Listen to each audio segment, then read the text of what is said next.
안녕하십니까. 행복한 수다입니다. 오늘은 50대 구직자의 고충에 대해서 이야기해 보고자 합니다. 아시다시피 이제 제가 50대 후반이고, 일단 이제 구직을 해야 되지 않습니까? 그래서 일단은 알바몬이라든지 자코리아 같은데 회원가입을 했거든요. 그래서 지금 제가 있는 곳이 부산인데, 이 부산에서 제게 어울리는 자리가 있을까 해서 여러 가지 이렇게 보면 이렇게 새로운 일자리가 생기면 계속 업데이트가 되잖아요. 보면서 생각을 참 많이 했습니다.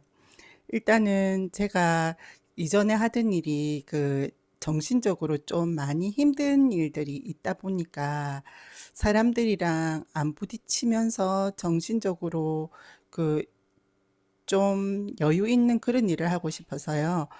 그러다 보니까 제일 먼저 이제 눈에 띈 게 요즘 제일 많이 하는 게 쿠팡 알바가 있었고요. 쿠팡 알바는 항상 올라오더라고요. 그리고 식당 같은 데서 또 이렇게 알바가 많더라고요. 식당도 있었고, 그리고 제일 솔깃했던 게 아시다시피 부산이 관광도시지 않습니까? 그러다 보니까 호텔 같은 데서 메이드를 많이 구하더라고요. 시간제, 메이드, 청소부 이런 거 많이 구하더라고요. 그것도 괜찮을 것 같았는데 대부분 보면 이제 해운대라든지 부산역 이런 쪽으로 많더라고요. 제가 사는 곳이 사하구다 보니까 여기에서 출퇴근하는데 시간 많이 걸리고 하면 좀 그것도 저하고는 안 맞는 것 같아서 약간 배부른 소리 같기는 한데요. 그런데 의외로 또 많이 올라오는 게 요양보호사 이쪽으로 많이 올라오더라고요. 아시다시피 이제 우리나라가 고령화 사회다 보니까 돌봄 관련해 가지고 일손이 많이 필요한 것 같더라고요. 그래서 또 알아보니까 요양보호사가 하는 게 그렇게 어렵지가 않더라고요. 일단 요양보호사는 국가 자격증을 따야 되는데 그 한 2개월 정도 260시간의 교육을 받는 걸로 나오대요. 그래가지고 일단 두 달 꽉 채워서 교육을 받는데 한 달 반 정도는 그 교과 교육을 받고 보름 정도는 실습을 해서 그 다음에 시험을 쳐서 이렇게 자격증을 취득하는 거더라고요. 보면 합격률은 거의 100%에 가깝고, 그런데 아시다시피 이렇게 사람을 케어하는 게 요양보호사가 쉽지가 않은 것 같더라고요. 대부분 보면 100%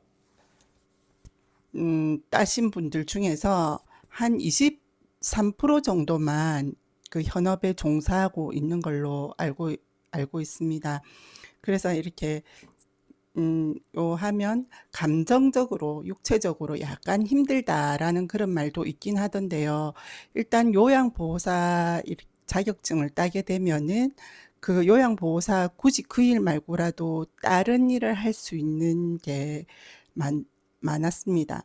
예를 들어서 병원 동행 매니저, 생활 지도사, 뭐 이런 식으로 해서 또 이렇게 다른 그 요양보호사 자격증이 있으면 같이 하기 좋은 그런 일들이 많더라고요. 그래가지고, 저도 이제 여러 가지 생각해 봤죠. 제 아는 사람은 너무 이렇게 사람들한테 많이 치이다 보니까 자기는 아무 생각 안 하고 청소하는 그런 일을, 단순한 일을 하고 싶어 하던 사람이 있었거든요. 그래서 그분은 진짜 몇 년 전에 퇴직하고 호텔에 메이드로 일하고 계세요. 근데 그분은 그 자기 일에 대해서 만족도가 참 높았습니다. 정직하게 벌어서 정직하게 쓰고 스트레스 안 받고 그 일도 나름 스트레스 있긴 하겠지만 그렇게 말씀하시더라고요. 그래서 저도 그런 쪽으로 해볼까 했는데 아시다시피 제가 그렇게 육체적으로 그 그거 한 사람이 아니다 보니까 육체적으로 약간 아시잖아요. 연약한 거. 아, 그렇다 보니까 그것보다 요양보호사가 낫겠다라는 생각이 들었습니다. 그래서 저 같은 경우에는 저희 집 가까운 곳에 요양보호사 교육하는 기관이 있더라고요. 그래서 그 교육기관에 찾아갔습니다. 찾아가서 이제 6월 1일부터 그 교육을 시작한다고 하더라고요. 그래서 등록을 하고 왔습니다. 그 등록했는데, 교육하는 게 이제 두 달 동안 압축해서 교육을 한 260시간을 하다 보니까 엄청 커리큘럼이 빡빡했습니다. 그래서 그 9시부터 해서 5시까지 그 교육을 받고요. 이렇게 실습 같은 경우에는 9시부터 해서 6시까지더라고요. 그래가지고 일단 두 달 열심히 해서 그 요양보호사 자격증을 따보도록 하겠습니다. 근데 이게 어떻게 되느냐면 교육비가 좀 현실적인 거잖아요. 교육비가 비싸더라고요. 두 달 교육 받는데 100만 원. 100만 원인데 일단 그 내일 배움 카드 있으면 일단 10만 원을 정부에서 지원을 해준다고 하더라고요. 그래가지고 지원받고 두 달 교육이 끝, 두 달 교육 끝나고 그 자격증 받고 나서 관련 직종에 6개월 이상 근무를 하게 되면 또 100% 환급을 다 해주더라고요. 그래, 결국은 다 100% 환급인데, 옛날에는 이 교육받고 나면 거의 지원이 많았는, 이게 제도 자체가 자주자주 바뀌는데, 그전에는 이렇게 이 환급, 내일 배움 카드 가지고 이렇게 혜택 받고 나서 그 관련 직종에 그 종사를 안 하다 보니까 이게 중간에 또 바뀌어서 이제 뒤에 사람들은 좀 이렇게 손해를 보는 그 손해라는 게 좀 말이 그렇지만 바로바로 이렇게 환급 못 받는 그런 일이 생긴 것 같아요. 일단은 저는 현실적으로는 일단 그 제가 주위에 또 그 이 요양보호사 길을 먼저 가신 분들이 좀 많더라고요. 제가 필라테스 센터에 가니까 많던데 여러분들한테 조언을 들었는데 사실상 이제 요양보호사 일 자체는 많이 힘들다. 그러면서 대부분 다 요양보호사 자격증들을 많이 가지고 계시더라고요. 그래서 그분들 중에서 어떤 분은 요양보호사보다 생활 지도사가 좀 더 낫다. 급여는 작지만 이렇게 사대 보험도 되고 이제 안정적으로 일을 할 수 있고 상대적으로 감정 소모도 작고 육체적으로 크게 힘들지 않다라고 하더라고요. 그래서 그분은 이제 요양보호사 자격증을 따시고 그 생활 지도사로 하고 계신 것 같더라고요. 그래서 그분 말씀 들으니까 또 이렇게 제 기가 팔랑팔랑하지 않겠습니까?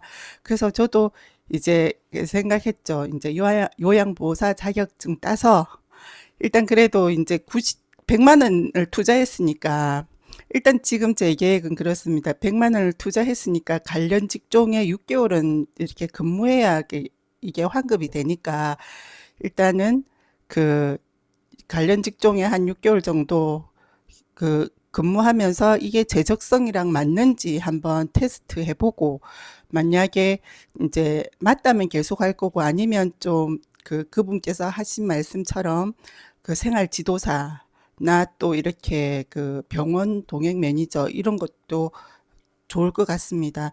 일단 어쨌든 우리 사회가 요양이나 돌봄에 대한 수요가 많다 보니까 이제 50대 여성들이라면 이제 요렇게 그 구직을 생각하고 있다면 요양보호사 자격증 따서 요양보호사나 관련 직종에 종사하면 아무래도 요렇게 이제 여러 사람을 돕는 일이기 때문에 좋은 일이잖아요. 그죠?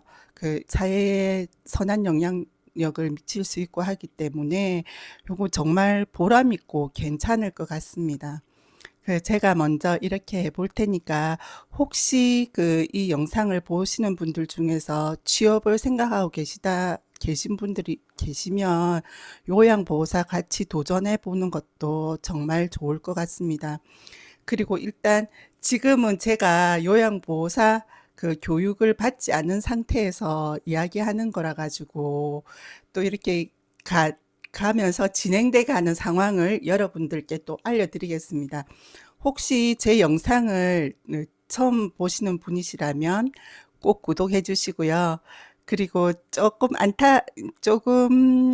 모자란 부분이 있겠지만 좋아요도 눌러주세요. 감사합니다.